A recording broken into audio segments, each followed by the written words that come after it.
ముఖ్య ఉద్దేశము. గత 2-3 రోజుల కిందట రాహుల్ గాంధీ గారు కాంగ్రెస్ పార్టీ ఏఐసిసి పిలుపు ఇవ్వడం జరిగింది. దేశం మొత్తంలో ఆదానికి వ్యతిరేకంగా ఆదానికి మద్దతు ఇస్తున్న ప్రధానమంత్రి మోడీ గారికి వ్యతిరేకంగా దేశ ప్రజలను దృష్టిలో పెట్టుకొని దేశ ప్రజల యొక్క భవిష్యత్తును దృష్టిలో పెట్టుకొని మరి రాహుల్ గాంధీ గారు కాంగ్రెస్ పార్టీ తీసుకున్న నిర్ణయము ఈరోజు రాజ్భవన్ ముట్టడి కార్యక్రమాలు, నిరసన తెలిపే కార్యక్రమాలు,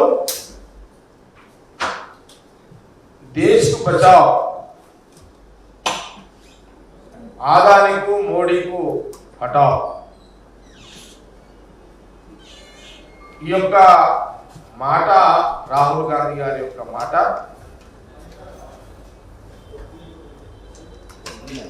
అందులో భాగంగానే ఈరోజు కార్యక్రమం జరిగింది.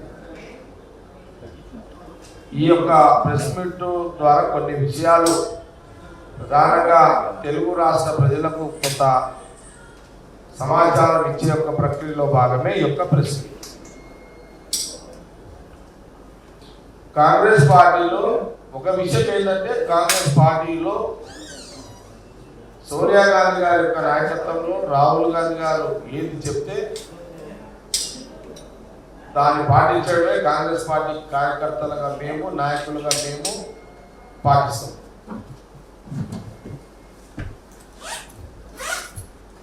ఒక విషయం చాలా స్పష్టంగా చెప్పాలి అంటే, అటు బీజేపీ పార్టీ నాయకులకు, బీజేపీ పరిపాలనకు, కాంగ్రెస్ పార్టీ నాయకత్వం సోనియా గాంధీ, రాహుల్ గాంధీ ఆ కుటుంబము వారి యొక్క నాయకత్వం యొక్క నిజాలు ఏ రకంగా ఉంటాయంటే, ఒక ఉదాహరణ చాలా స్పష్టంగా తెలియజేస్తున్నాను.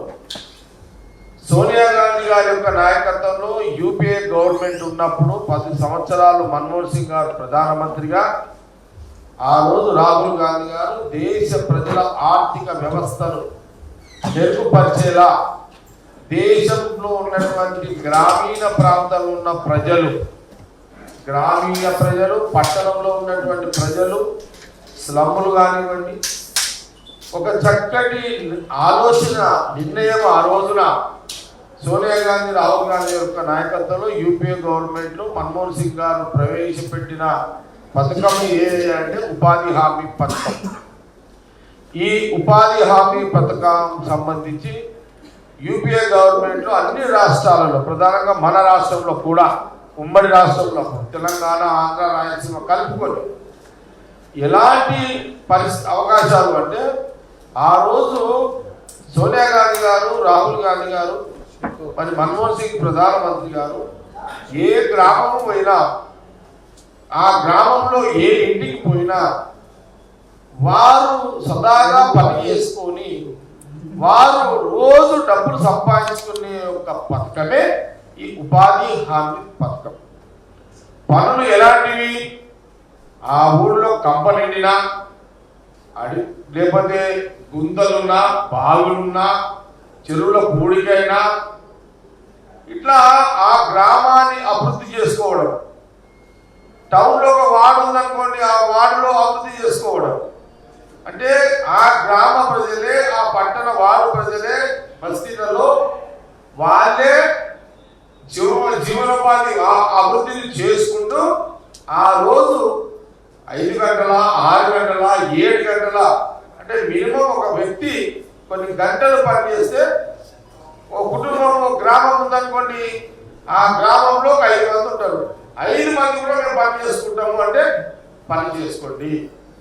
వాళ్ళకి ఒక 300, ఒక 500, ఒక 1000 రూపాయలు పని చేసినట్టుగా అలకాడేస్తుంటే, అంటే మినిమం ఒక గ్రామంలో, ఒక ఇంటిలో, ఆ గ్రామంలో నిరంతరం పని చేసుకుంటూ జీవనోపాధి కల్పించే దాంట్లోనే ఈ ఉపాధి హామీ పథకం మినిమం తక్కువ కుటుంబానికి రోజు 2000 రూపాయల వాళ్ళకు ఉపాధి హామీలో డబ్బులు వస్తుంటాయి. గ్రామం బాగుపడుతుండే, అట్లనే వాళ్ళకు ఇంటికి వాళ్ళ భోజనాలకు, వాళ్ళ ఖర్చులకు, వాళ్ళ కూడా ఆదాయం కూడా వస్తుంది.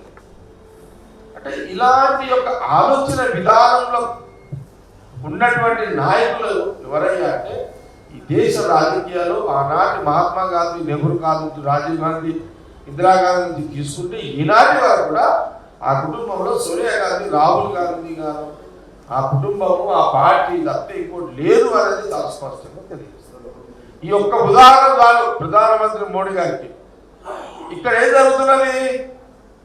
ఇప్పుడు బీజేపీ 10 సంవత్సరాలు అయిపోయింది, ఇప్పుడు 11వ సంవత్సరము ప్రజలు ఇచ్చారు, అవకాశం అయిపోయింది. ఏం జరుగుతున్నది ఇక్కడ? మరి ప్రజలు ఎందుకు ఆలోచన చేయలేకపోయారో తెలీదు. కానీ ఉపాధి హామీ లాంటి పథకాలు ప్రవేశపెట్టి దేశానికి ప్రజలకు ఎంతో సౌకర్యాలు కల్పించి ఒక పథకాలను తీసుకొచ్చిన కాంగ్రెస్ పార్టీ విధి విధానాల మీద మరి వాళ్ళు ఎందుకు ప్రజలు మిస్టేక్ చేసుకున్నారు. ప్రధానమంత్రి 3సారి గెలిపించారు. కానీ ఇక్కడ ఏం జరుగుతున్నా, ప్రధానమంత్రి గారు ఏం చేస్తున్నారు? మోడీ అనే వ్యక్తి, మోడీ అంటే ఎవరు? అది ఒక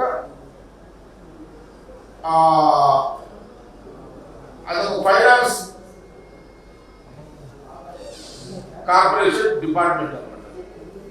మోడీ గారు ఆదాని అంటే ఒక ఫైనాన్స్ కార్పొరేషన్ డిపార్ట్మెంట్. అంటే మోడీగా కాంగ్రెస్, రాహుల్ గాంధీ గారు ఏం చేసేవాళ్ళు? డైరెక్ట్ గా ప్రజలకు డబ్బు పోయే వెసులుబాటు కలిగించేవాళ్ళు.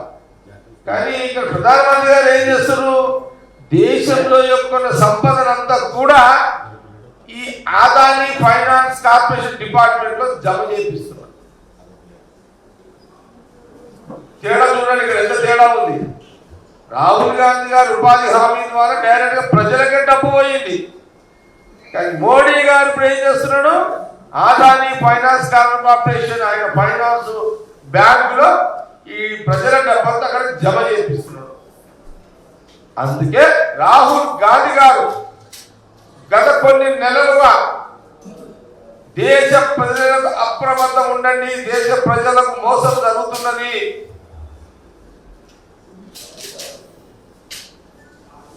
మోసం అయిపోతున్నారు దేశ ప్రజలు.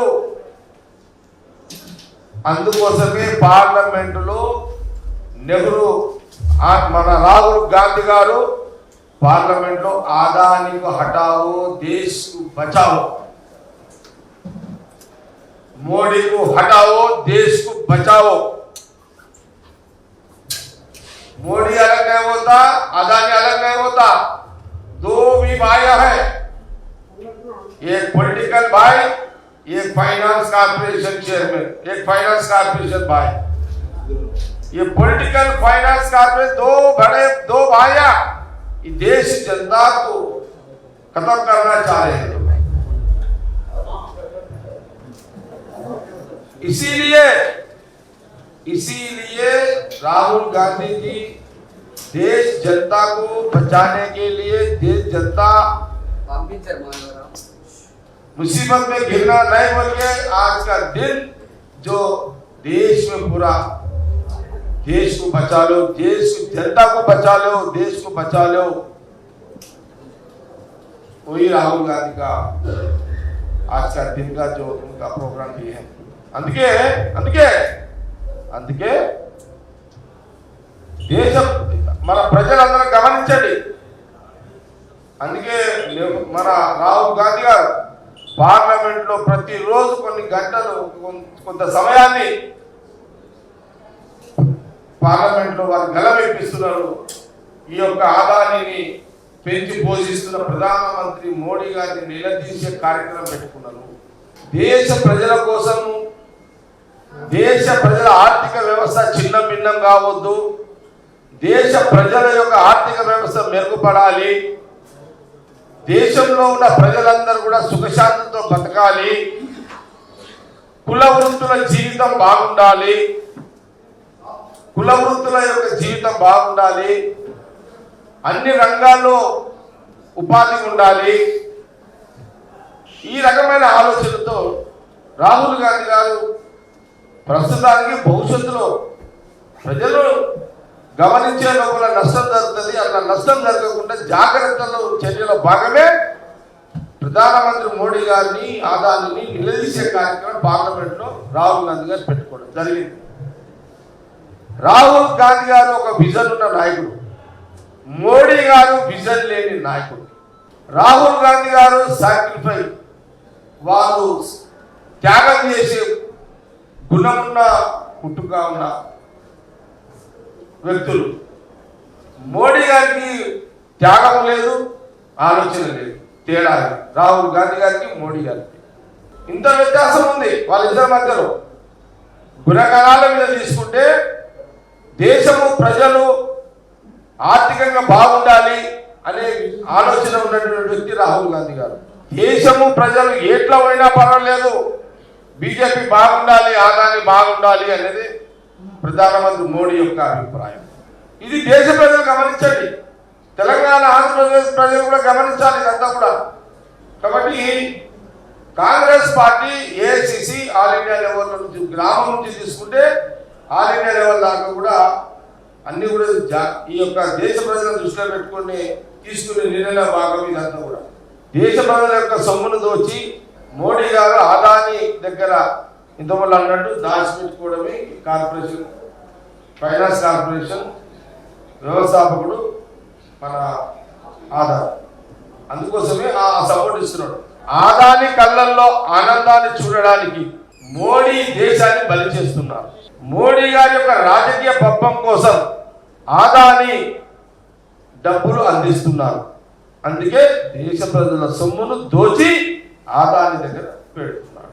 మోడీ ఆదాని బంధం విడదీయని బంధం, ఈయనది ఆయనది రాజకీయ వ్యాపార బంధం. ఇది దేశ ప్రజలు గమనించండి, జాగ్రత్త పడండి అని రాహుల్ గాంధీ గారు చెప్పే మాటలని నేను కూడా ప్రెస్ మీట్ ద్వారా ఈ యొక్క విషయాలని చెప్పడం జరిగింది. థ్యాంక్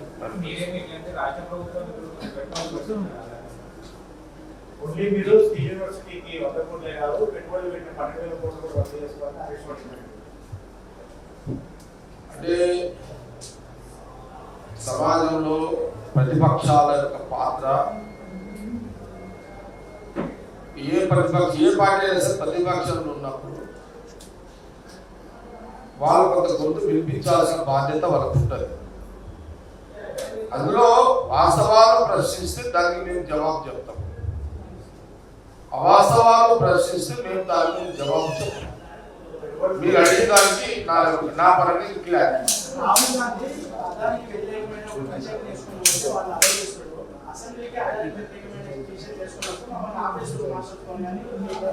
ఓకే, మీ ప్రశ్నలు బయట ప్రచారంలో ఉన్న మీ ప్రశ్నలు, ప్రచారంలో ప్రతిపక్షాలు మాట్లాడుతున్నాను, అది ప్రచారంలో జరుగుతున్నది, ఆ ప్రశ్నలు మీరు అడుగుతున్నారు. కానీ ఇంకో సమయ సందర్భంలో నేను దానికి స్పందించి, ఎందుకంటే ఈరోజు రాహుల్ గాంధీ గారు తీసుకున్న ఒక కార్యక్రమం, నిర్ణయము దేశ ప్రజల యొక్క ఆర్థిక వ్యవస్థ మెరుగుపరచడానికి, వాళ్ళ జీవితాలను బాగుపరచడానికి వారు ఒక దేశం మొత్తంలో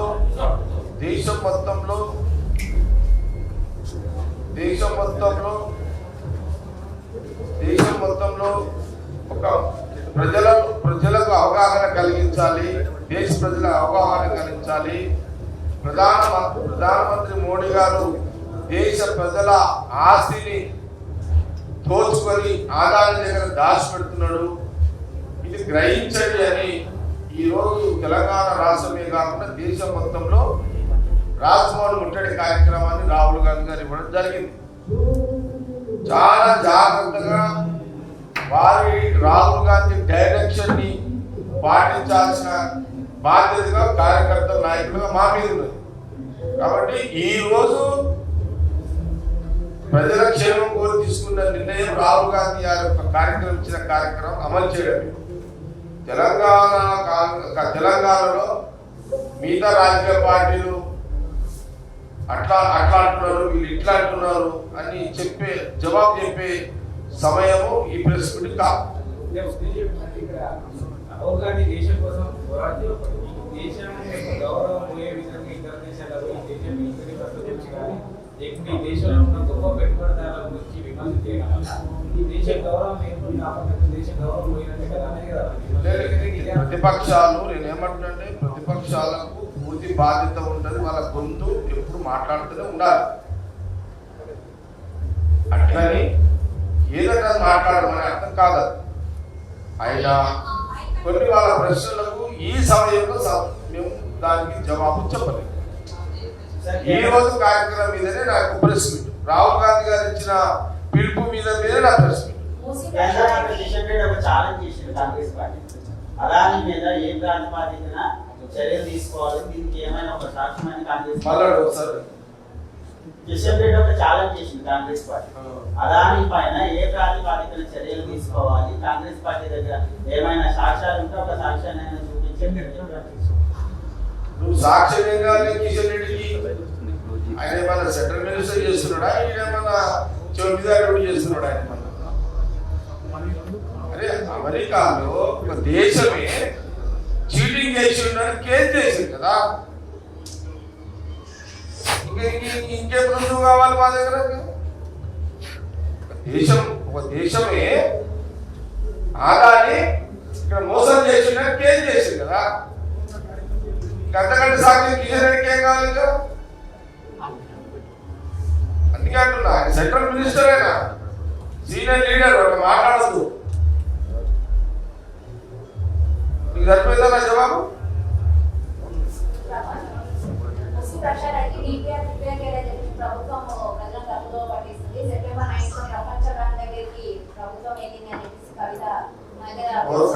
కవిత ఏమంటుంది? ఈ మూసీ నది మీద డిపిఆర్ చేసినాము అని ముఖ్యమంత్రి రేవంత్ రెడ్డి గారు చెప్తున్నాడు. డిపిఆర్ చేసినామని ప్రపంచ బ్యాంకు స్టేట్ గవర్నమెంట్ చెప్పింది.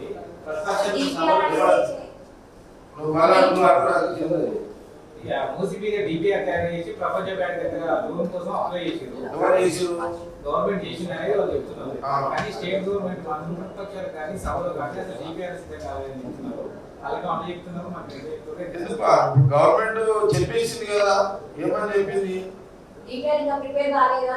అవును, డిపిఆర్ ప్రిపేర్ కాలేదని కాంగ్రెస్ గవర్నమెంట్ చెప్పింది. చెప్పిందా? ప్రిపేర్ కాలేదన్నప్పుడు ప్రపంచ బ్యాంక్ దగ్గర డిపిఆర్ ప్రిపేర్ అయిందని చెప్పేసి అప్పు కోసం వెళ్ళింది కదా అని కవిత అంటుంది. కాంగ్రెస్ గవర్నమెంట్ అని క్లారిటీ ఉంది కదా, కాంగ్రెస్ గవర్నమెంట్ మాట క్లారిటీ ఉంది కదా, డిపిఆర్ చేయలేదని క్లారిటీ ఉంది కదా, చెప్పారు కదా, ముఖ్యమంత్రి అని ఎవరైనా చెప్పారు కదా. కవిత ఏమంటుందంటే ఏమేమో పిచ్చిగా మాట్లాడుతుంది. అదే కదండి ప్రాబ్లం అంతా. ఆమె ఇంకా పాపం ఏంటంటే ఇట్లా మాట్లాడడానికి కారణం ఏంటంటే 3 నెలలు పాపము జైల్లో ఉంది.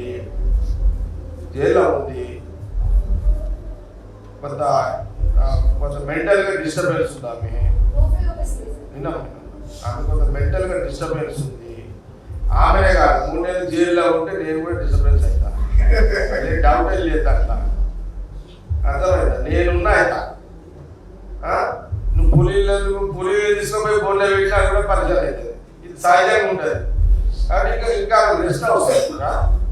కొంత మెంటల్గా పీస్ మైండ్ అయిన తర్వాత ప్రెస్ నోట్లు ఇస్తే బాగుంటుంది. గవర్నమెంట్ క్లారిటీ ఉంది. కాంగ్రెస్ గవర్నమెంట్ సీఎం రేవంత్ రెడ్డి గారి స్టేట్మెంట్ క్లారిటీ ఉంది. ఆమె ఏం చదవాలి, ఆమె ఏం చదువుతుందో తెలియక ఆమె అట్లా మాట్లాడుతుంది. ప్రస్తుతానికి ఆమె ఇంకో జైలు యొక్క జీవితంలో నుంచి ఇంకా కోలుకోలేనట్టుంది. బయట కొన్ని రోజులు కొంత ప్రశాంతంగా ఉండి కొంత పీస్ ఆఫ్ మైండ్ అయిన తర్వాత నిజంగా గవర్నమెంట్ చెప్పి ఏది కరెక్ట్ ఏది నిజం గ్రహించి స్టేట్మెంట్లు ఇస్తే ఆమె కౌంటర్ స్టేట్మెంట్ రాదు. ప్రెస్ నోట్ ఇస్తే సరిపోయిందా?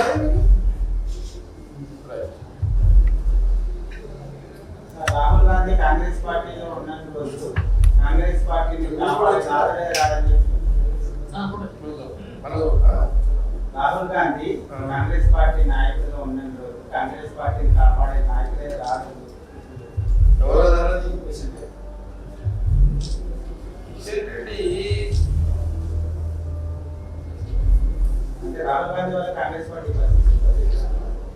దేశం ఈరోజు నేను ఇంతమంది చెప్పిన మీకు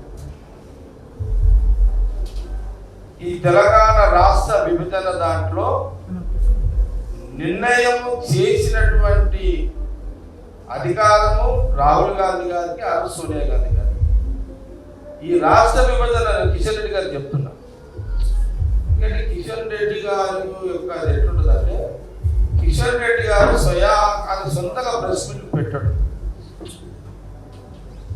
ఆయనకు ఎవరో స్క్రిప్ట్ రాసిస్తే అదే చదువుతాడు ఆయన. అందుకే కిషన్ రెడ్డి గారి యొక్క ప్రెస్ మీట్ మిస్టేక్స్ చాలా ఉంటాయి. మేము ప్రెస్ మీట్లు పెడతాం, ఎంత క్లారిటీ ఉంటుంది మరి నేను కానీ మనం ఎవరు పెట్టినా సరే ఎంత క్లారిటీ ఉంటుంది. రాహుల్ గాంధీ గారిని అనే ముందు నీకు ఒక ఉదాహరణ కిషన్ రెడ్డి గారికి ఏమిస్తున్నట్టే ఆ రోజు విభజన చేయాలి, తెలంగాణ ప్రజలు అడుగుతున్నారు, చెయ్యాలి చేద్దాము అనే క్రమంలో సోనియా గాంధీ గారు రాహుల్ గాంధీ గారిని అడిగింది. అప్పుడు రాహుల్ గాంధీ గారు ఇక్కడ మనోభావాల దృష్టిలో పెట్టుకొని ఇది ఎన్నేళ్ళ నుంచి నడుస్తుంది కదా, ఈ సబ్జెక్ట్ క్లోజ్ చేద్దాము ఇద్దామని ఆలోచన మీద అంటే తెలంగాణ విభజనని నిర్ణయం తీసుకో అమ్మా అని సోనియా గాంధీ చెప్పి అంత నాలెడ్జ్ ఉన్న వ్యక్తి రాహుల్ గాంధీ గారు తీసుకునే నిర్ణయంలోనే కదా బీజేపీ సుష్మా స్వరాజ్ గారు వాళ్ళందరూ బీజేపీ అగ్రయింది. మరి నీకు ఇంకా ఇంతకంటే నీకేం కాదు కిషన్ రెడ్డి గారికి? కిషన్ రెడ్డి గారు డిసిషన్ లీడర్ కాదు, కిషన్ రెడ్డి గారు సలహాలు ఇచ్చే లీడర్ కాదు, కిషన్ రెడ్డి గారు సూచనలు అక్కడ ఇచ్చే లీడర్ కాదు. ఈయన సూచనలు ఇచ్చిన ఈయన ఎవడు ఉన్నాడు? అక్కడ బీజేపీ ఆఫీస్లో ఎవరో ఒక స్క్రిప్ట్ ఇస్తే ఆ స్క్రిప్ట్నే మాట్లాడతారు. ఆ స్క్రిప్ట్నే మాట్లాడతారు కాబట్టి అది చాలా తప్పిదాలు ఉంటాయి. నిజాలన్నీ అది వాస్తవాలకు దగ్గరగా ఉన్నాయి. కొంచెం ఆయన కూడా ఫీల్ అవుతున్నాడు కిషన్ రెడ్డి గారు కూడా ప్రెస్ మీట్కి.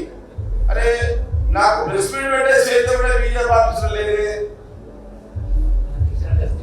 పాపం ఆయన నాకు తెలుసు మంచోడు కిషన్ రెడ్డి గారు, చాలా మంచోడు, పద్ధతి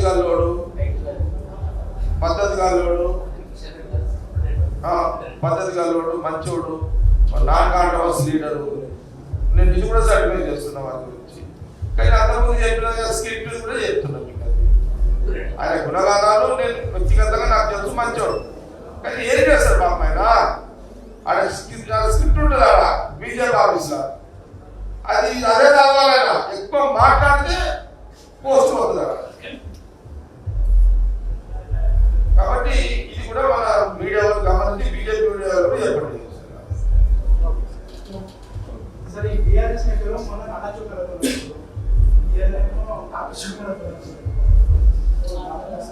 నేను ఏమంటున్నానంటే అపోజిషన్ పార్టీ ఎప్పుడు యాక్టివ్ ఉండాలి.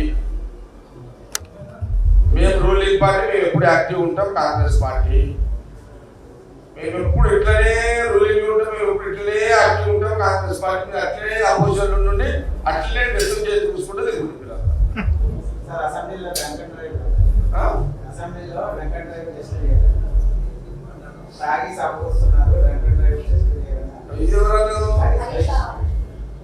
హరీష్ రావు ఏమన్నాడు? హరీష్ రావు ఏమన్నాడు అని అంటే హరీష్ రావు కూడా ఎందుకు తొందర పడుతున్నాడు నాకు తెలుసు. ఇప్పుడు నువ్వు ఒకటి అంటూ నేను మీ మామ నాన్నతో వస్తున్నాను, నువ్వు తప్పుడు దాకా వస్తుంటే హరీష్ రావు నేను మీ మామ నాన్న, ఇది నా తప్పు కాదు. నువ్వు ఎందుకు చెప్తున్నావు మళ్ళీ కాంగ్రెస్ గవర్నమెంట్? నువ్వు తక్కువ ఏదో ఒకటి నడుస్తుంది కదా సినిమా. ఇప్పుడు నువ్వు ఎందుకు ఇది అవసరమా? డ్రంక్ అండ్ డ్రైవ్ మిషన్ తీసుకొచ్చి టెస్ట్ చేయాలి అని అసెంబ్లీలో చేయాలి నువ్వు అనడం ఇది అవసరమా నీకు? అంటే ఈ మిషన్ పెడితే అసలుకే మీ మామ కేసీఆర్ వస్తలేడు. మిషన్ పెడితే ఎప్పుడన్నా వచ్చేది కూడా బాగా అవుతాడు కదా కేసీఆర్ గారు. ఏమని అది కూడా బంద్ అవుతాడు. మాకేం ప్రాబ్లం లేదు, మీ మామ కేసీఆర్కే ప్రాబ్లం అవుతుంది. ఏది ఆ మిషన్ పెడతాంటే నీ మామ కేసీఆర్ గారు మొత్తం అసెంబ్లీ రాకుండా మిషన్ పెట్టమంటున్నావా? దాని అర్థం అందుకే పెట్టుకుంటున్నాము. మరి వాళ్ళు తెలుసుకోవాలి, కుటుంబ సభ్యులు తెలుసుకోవాలి. రేవంత్ రెడ్డి ఏమన్నా ఒకటిగా మొదలుపెడతాడు మిషన్ అసలుకే కేసీఆర్ వస్తున్నాడు, రేవంత్ రెడ్డి సీఎం వస్తుంటాడు. నువ్వు మళ్ళా KCR Harish Rao mission drunk and drunk mission పెట్టమన్నాడు. మొత్తం